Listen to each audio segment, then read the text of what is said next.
Hello, I'm Barry Moniak, and with me is Thomas Cantrell, and we're going to share with you where the origins of Black Diamond business training came from, where they started.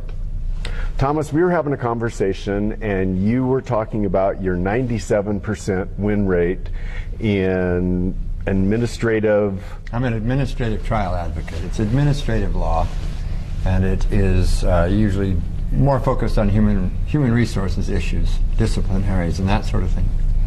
And somewhere in that conversation, you had made the comment that if more people would use the stuff that I train businesses on, they would have never needed you in the first place. Yeah, and if you would train businesses how you train skiers, they would never need me. Right. And so that's, I hope you don't get too successful, because I kind of like my job.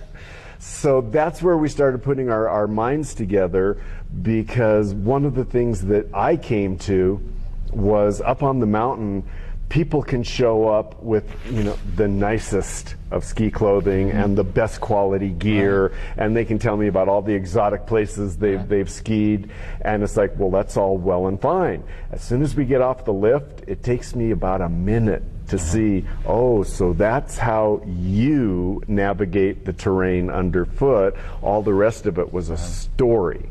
And we see the same thing in the courtroom. I can walk in the courtroom dressed to the nines with his nice new briefcase, and he sits down at his table and he's all ready to rock, but as soon as the opening argument comes out of his mouth, well, you know where that person is. Right. So this idea of Black Diamond, right, because I've been teaching skiing now for 18 seasons, and there's people who can go up and they can ski the greens and they can ski the blues. It's usually well groomed, reasonably flat, not too much of a pitch, and it's skiing, and they're having a good time. Once you get into black terrain, it's either so steep or such irregular terrain that if you don't have both the mindset and the skill set, bad things are very likely to happen. And that's where we looked at business going, well, isn't it the same thing? People can get by on certain levels, but if you're going to get higher up into leadership, you got to know what you're doing. So if you and I, and I've been skiing in my life maybe 6 times, so you and I are standing on top of a Black Diamond slope. We're dressed the same. Talk to me about how that would look. Well, I've seen it literally dozens of times. 2 people, almost identical clothing, almost identical gear. The best gear. Yeah, they're helmet, like everything. 5 feet away from one another. Okay. One of them is on the verge of crapping their pants, that would literally. Be me. That would be me. And the other one is just lighting up like a Christmas tree. It's their best day ever. That would be you. Okay. What's the difference? What is the difference? Well, one has befriended the fear of the fall line, and one is scared to death of it. Okay. The fall line, in lay terms, is gravity and the pitch. But wait. Aren't we supposed to be afraid of falling? Isn't that natural? Yes, and this is where the befriending comes in. If you just give in to the fall line, it's going to have its way with you. Okay, you're going to go faster and faster until you run into something or something bad happens. So you're saying we should face the fear. But we face the fear. We embrace the fear.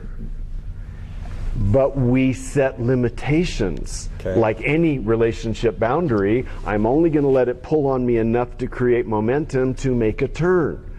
Well, there's this wonderful thing about, if you look at ski technology, snowboard technology, there's a side cut on the ski. Yeah, there used to be 210s. They were like, the taller you were, and straight like a 2x4. That's right. No, now they've got a waist, and they've got flex and camber. I like that. So if we stand in the middle of the ski and put it on edge, it goes into an arc. Well, what happens if you just leave it in the arc?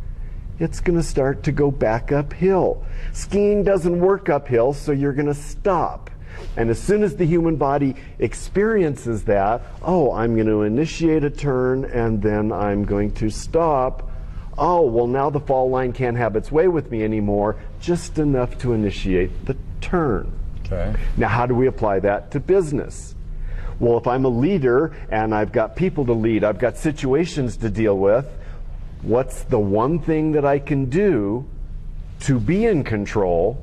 Because if we're not in control, we're not too happy with ourselves. That's right, we're falling down. And deal with the situation and go, okay, that one was handled, now one more, now one more.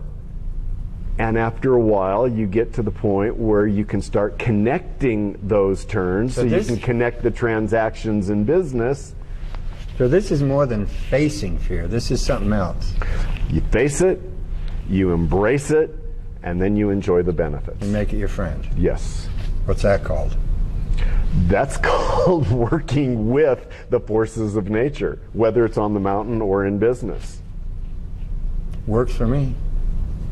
So that's what this training program is going to be all about, and we're going to get back to you folks with more very soon.